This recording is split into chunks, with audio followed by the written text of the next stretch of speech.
Bienvenidas y bienvenidos a una nueva edición de Manos Libres Internacionales, este spin-off del tradicional Manos Libres en el Pensador.io, en que abordamos materias que trascienden a nuestras fronteras. En las últimas semanas, en los últimos días, hemos estado muy atentos y pendientes de lo que ocurre en Francia. Recordemos que tras la derrota de la derecha en el Parlamento Europeo, Emmanuel Macron, el presidente francés, llamó anticipadamente a elecciones parlamentarias. En la primera fase, que tuvimos presente también la semana pasada, triunfó la extrema derecha, aquella que lidera Marine Le Pen, y se intuía, se proyectaba que podía ser un triunfo definitivo en la segunda fase y que podía convertirse en primer ministro el joven Jordan Bardella, ¿no es verdad? Estamos nuevamente con Alberto de Filipis, nuestro corresponsal en Europa, nuestro amigo también, para abordar esta materia que es de alto interés para Europa y también, lógicamente, para todo el mundo. ¿Cómo estás, Alberto? Mario, Miguel, gracias por invitarme una vez más para este nuevo capítulo de la telenovela de las elecciones legislativas en Francia. Bueno, entremos en materia. Finalmente fue sorpresa para muchos y el nuevo Frente Popular, un improvisado nuevo Frente Popular, logró contrarrestar la fuerza que venía trayendo Agrupación Nacional, que quedó en tercer lugar, detrás de Nuevo Frente Popular y de Juntos, esta agrupación centrista del presidente Emmanuel Macron y su apuesta. Alberto, la primera pregunta es, ¿a qué se puede deber, a qué se puede atribuir este giro electoral? Algunos hablan de que hubo una campaña del miedo o quizá la ciudadanía francesa no se sentía cómoda siendo conducido por la derecha más conservadora y más dura. En primer lugar, permítame comenzar con una anécdota. En estos meses he escuchado a muchos analistas latinoamericanos decir que la campaña electoral francesa fue algo de alto nivel, que las discusiones entre los candidatos en Francia eran algo impensable en América Latina, donde evidentemente las campañas electorales son vulgares y donde todos los candidatos son incompetentes, incapaces y corruptos, según los mismos varios analistas latinoamericanos, que probablemente consideran tontos los electores latinoamericanos también. Bueno, les puedo asegurar que no recuerdo en Francia una campaña electoral tan fea y violenta como la que acaba de terminar. Una campaña que Francia sinceramente no merecía. Lo que les contaré hoy tal vez les choque y no estén de acuerdo, pero les aseguro que así fue. En primer lugar, en mi opinión, hay un claro y neto ganador en estas elecciones y se llama Emmanuel Macron. El joven presidente no preparado, el banquero, el globalista, el tonto, según sus adversarios, ha demostrado ser un político experimentado, inteligente, pero también cínico y cruel. Macron disolvió el Parlamento después de una fea derrota en las elecciones europeas que había visto una clara afirmación de la agrupación nacional. A la izquierda se asustaron y lo acusaron de estar loco, pero en realidad, al hacer esto, Macron dividió el frente opositor, redujo la influencia de la agrupación nacional, pero también silenció el partido de Jean-Luc Mélenchon a la extrema izquierda. Recuerdo que este partido, aunque muy importante en el Frente Popular, que numéricamente ganó las elecciones, bueno, la France Insoumise, el partido de Mélenchon, perdió muchos diputados. Si no hubiera disuelto el Parlamento, Macron probablemente habría estado sometido a un desgaste constante hasta 2027, fecha de las elecciones presidenciales, y habría favorecido a Marine Le Pen y Jean-Luc Mélenchon, quienes ahora pasarán meses demostrando que son políticos, no solo tribunos. El país, de hecho, debe funcionar y, según la Constitución, si no se logra formar una coalición, se necesitarán al menos 12 meses antes de poder ir a nuevas elecciones políticas. Ahora, 12 meses en política pueden ser breves, pero también una eternidad. Le Pen y Mélenchon no podrán solo oponerse a las propuestas del próximo gobierno, porque de lo contrario serán castigados en las urnas. Deberán demostrar que son capaces de colaborar. La paradoja es que Mélenchon no es diputado, pero es el líder de la ultraizquierda. El código de conducta del partido LFI le permite ser su líder indefinitivamente, sin límites prácticamente. He definido a Macron como cínico y cruel También porque para llevar a cabo su plan no dudó en sacrificar a muchos aliados, incluso amigos. De hecho, muchos diputados macronistas que lo habían apoyado no fueron reelegidos y la macronía perdió alrededor de 100 escaños. Macron sacrificó piezas importantes de su grupo parlamentario para obtener una victoria política. No es un jaque mate, pero casi. Volviendo a los resultados, es cierto que teóricamente el Frente Popular ha ganado, pero no olvidemos varias cosas. Al ver la composición del Parlamento francés, la mayoría es claramente de centro derecha y va desde los macronistas hasta el partido de Le Pen. Además, la agrupación nacional ha obtenido alrededor de 10 millones de votos. Es impensable que se quede fuera de la toma de decisiones o que las demandas de mayor seguridad, menor inmigración y la protección de la clase media no sean consideradas.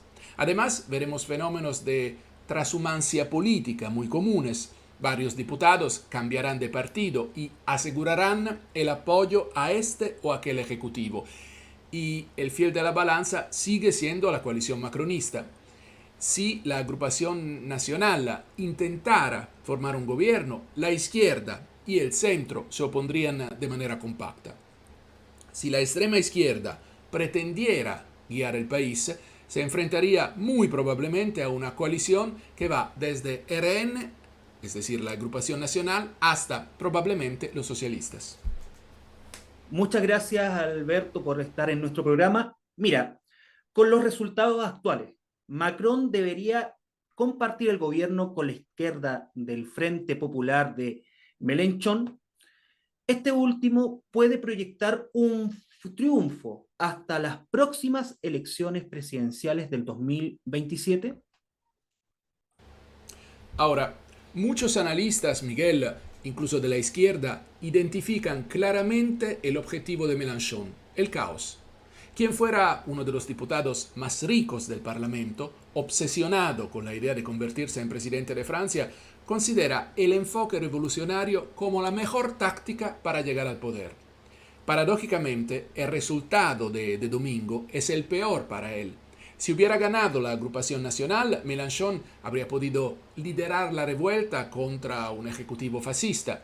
Este tipo de victoria a medias, en cambio, lo coloca en una situación difícil. No puede, por supuesto, sacar a la gente a las calles a protestar contra su propio campo. Sin embargo, sabe que nunca podrá ser primer ministro.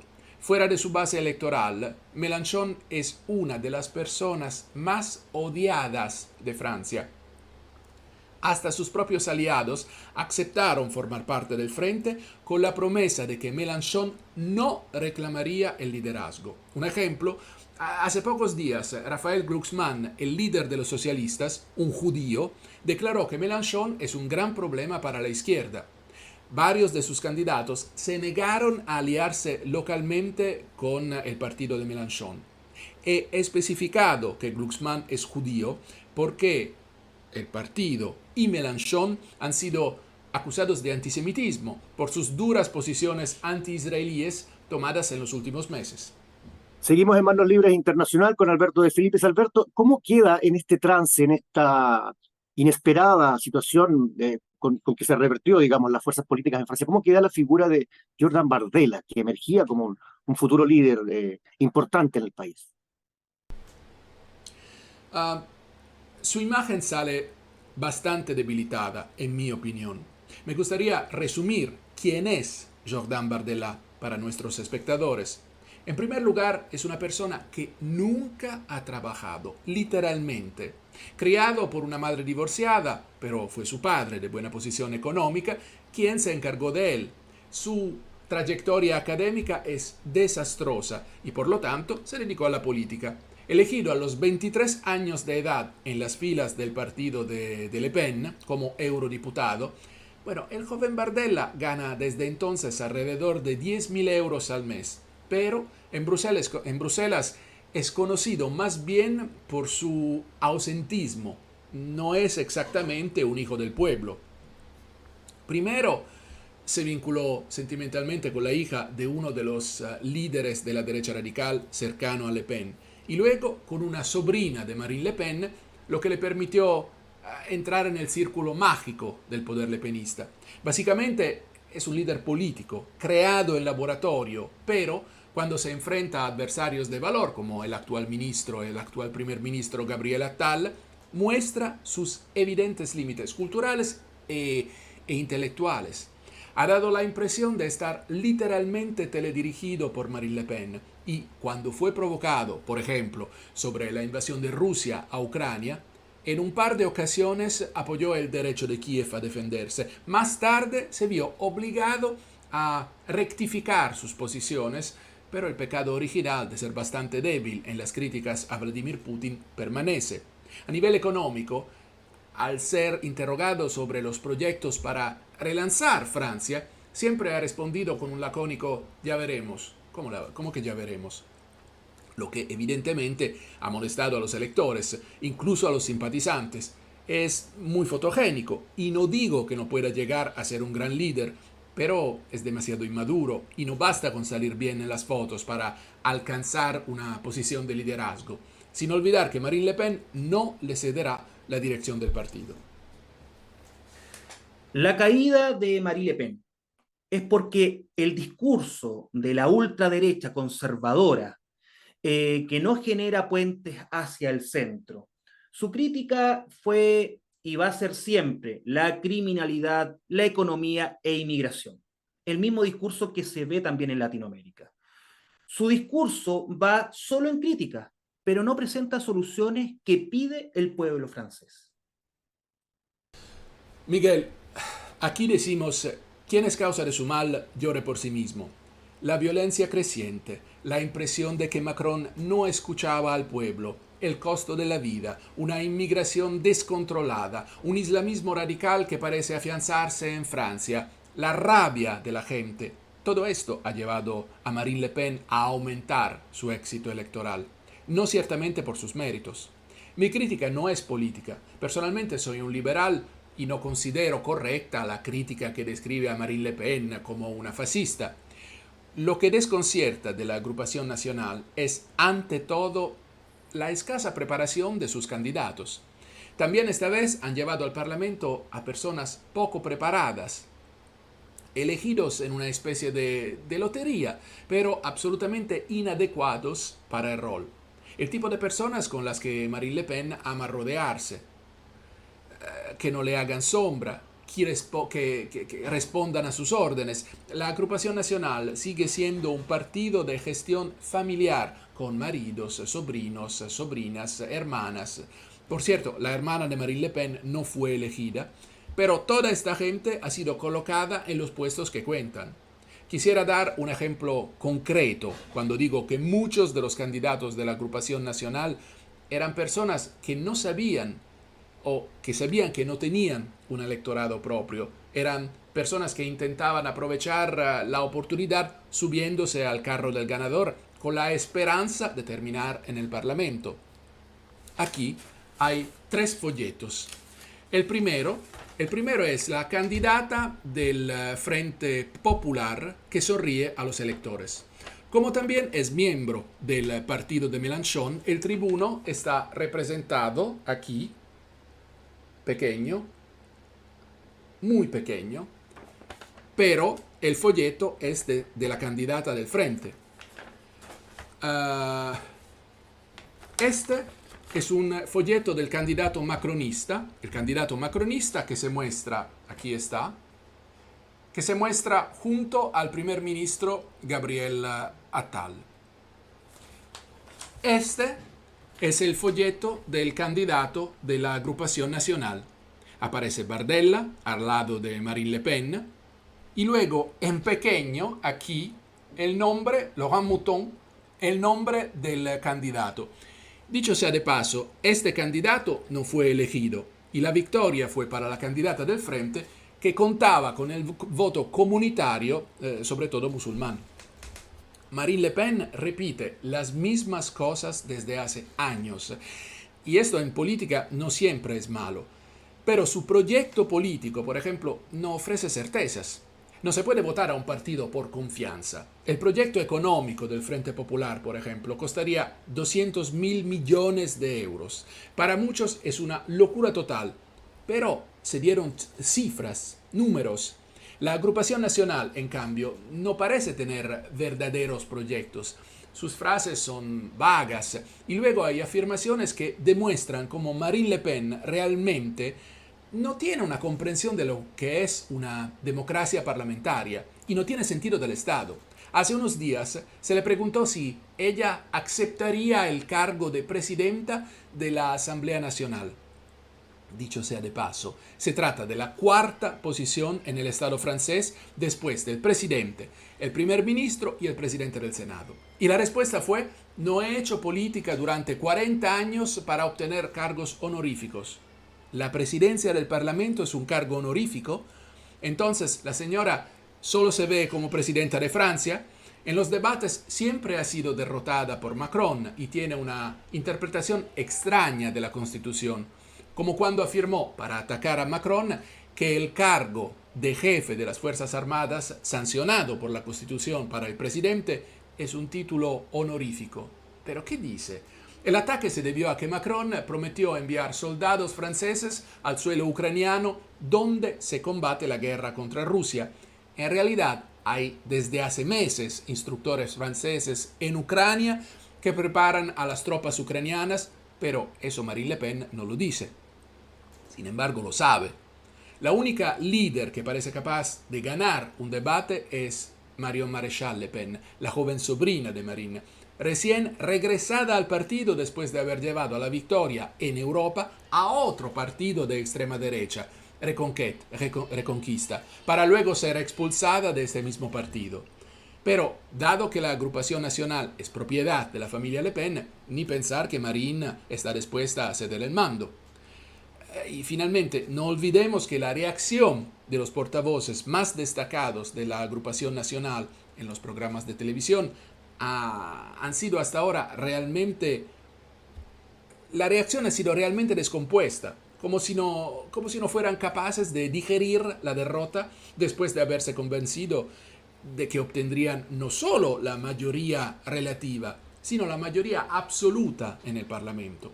Además, los republicanos de Éric Ciotti, quien había provocado una dolorosa escisión para unirse a Le Pen, han obtenido poco más de una decena de escaños. Su peso específico es prácticamente nulo, y esto después de haber intentado destruir el partido de la derecha histórica francesa. Y en todo este proceso de corto, mediano y largo plazo, ¿qué viabilidad tiene realmente, qué viabilidad y qué posibilidades de estabilidad tiene este improvisado, este nuevo Frente Popular en el tiempo, a raíz de esta coyuntura electoral? Mario, como he dicho antes, el Frente Popular ha ganado las elecciones, pero veremos cómo sea el próximo gobierno. Por ahora, Macron ha rechazado de facto la dimisión del primer ministro Gabriel Attal, un hecho bastante normal, pero que podría prolongarse durante meses. Como se mencionó, hay muchos aliados de la France Insoumise, el partido de Mélenchon, el partido de extrema izquierda, que no quieren a Mélenchon como primer ministro. Él también está tan obsesionado con el espejismo del poder que, a pesar de numerosas promesas de hacerse a un lado para no perjudicar a la coalición, sigue presentando su candidatura. El riesgo, si es que se puede hablar de riesgo, es que el próximo gobierno pueda incluso durar hasta las próximas presidenciales en 2027. Todo depende de la capacidad de responder a las demandas del electorado. Y otra victoria de Macron es que ahora, a pesar de la victoria del Frente Popular, la derecha es tan fuerte que se podrán implementar políticas que la izquierda nunca hubiera podido imaginar. Hablo de una mayor seguridad en las fronteras, una policía más fuerte, juicios más rápidos y una represión, sobre todo, más intensa de la violencia juvenil. Quien quiera que forme parte del nuevo gobierno no tiene mucho tiempo. A fin de mes comienzan las Olimpiadas y existe un riesgo de ataques terroristas. Luego hay que redactar la ley de presupuesto y hay muchísimos problemas que aquejan a Francia. Francia y toda Europa quiere estabilidad social y económica. Lo hemos visto la semana pasada con el Reino Unido, donde arrasó el Partido Laborista por el mal manejo de la economía de los conservadores, y sumado al desastre del Brexit. Los franceses solo quieren estabilidad, la ultraderecha solo genera incertidumbre. ¿Crees que ganó la izquierda con su discurso antifascista? ¿Convenció más que el discurso de crítica de la ultraderecha? Hay bolsas de electorado extremadamente ideologizadas. Estoy profundamente convencido de ello. Sin embargo, muchísimos electores están simplemente cansados de la dicotomía derecha-izquierda. En cuanto a Francia, hay que decir que el país está cambiando lentamente, tal vez más lentamente que otras naciones.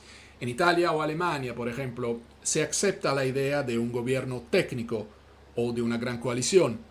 En Francia todavía parece un tabú hablar de un gobierno que vaya al menos desde los republicanos hasta los socialistas, excluyendo a la ultraizquierda y a la ultraderecha. Pero, repito, las cosas están cambiando, están cayendo muchas barreras y muros ideológicos y se empieza a comprender que el mundo ha cambiado. Si los laboristas ganaron en el Reino Unido y su nuevo líder, Keir Starmer, prometió no cuestionar el Brexit, creo se volverá a hablar del tema porque los británicos han entendido que fueron engañados. Desafortunadamente, debo decir que el nivel de los medios en algunos países es muy, pero muy bajo para entender estos cambios. En Italia, en España, incluso en Alemania, cierta prensa y cierto electorado han comenzado a celebrar la victoria contra el fascismo en Francia. En realidad, desde mi punto de vista, los franceses han entendido que la agrupación nacional debe tener una representación importante en el Parlamento, pero que quizás sería peligroso darle demasiado poder a esta misma formación. Y también parece que el poder central ha comprendido que Francia tiene más de 60 millones de habitantes, que no se puede ocuparse solo de las ciudades sin pensar en el inmenso interior, en la provincia. En resumen, Francia no es solo París, Estrasburgo, Lyon o Marsella, y sobre todo que realmente hay que abordar problemas como el costo de la vida, el islamismo radical, una inmigración descontrolada y la ultraviolencia de los menores. Entiendo que algunos de nuestros espectadores puedan considerar a Marine Le Pen y su partido como fascistas. Para mí, repito, son algo peor, son incompetentes porque la agrupación nacional no tiene una clase dirigente digna, porque la familia Le Pen nunca ha permitido que nadie destaque por miedo a que les roben el juguete que han construido durante generaciones y que ha proporcionado a toda la familia una vida acomodada, pagada por los contribuyentes franceses. Esta vez, realmente, no creo que haya funcionado la excusa habitual del Frente Republicano contra el fascismo. Creo que las fuerzas políticas que formarán el próximo ejecutivo, si lo logran, podrán jugarse no solo su propio futuro político, sino también el futuro de Francia. Si aciertan con las decisiones, serán premiados en las próximas elecciones. De lo contrario, algunos políticos y partidos desaparecerán. Por el momento, el mayor riesgo podría venir de los mercados y de los inversores, sobre todo internacionales, que están a la espera y que podrían castigar a Francia si, por ejemplo, el déficit nacional se descontrolara. Veamos qué sucede. Yo, como francés, solo puedo cruzar los dedos y esperar un resurgimiento de dignidad en la política francesa para devolver a Francia la grandeza que merece. Bueno, hemos ido conociendo más pormenores de la situación en Francia. Al parecer hay un poco más de estabilidad, probablemente siga existiendo problemas y para eso vamos a estar siempre conectados en Manos Libres Internacional con nuestro corresponsal en el viejo continente, Alberto de Filippi. Muchas gracias, Alberto, y a toda nuestra audiencia. Que estén muy bien. Nos reencontramos en unos poquitos días más con una materia de carácter latinoamericano en Manos Libres en el Pensador.io. Muchísimas gracias.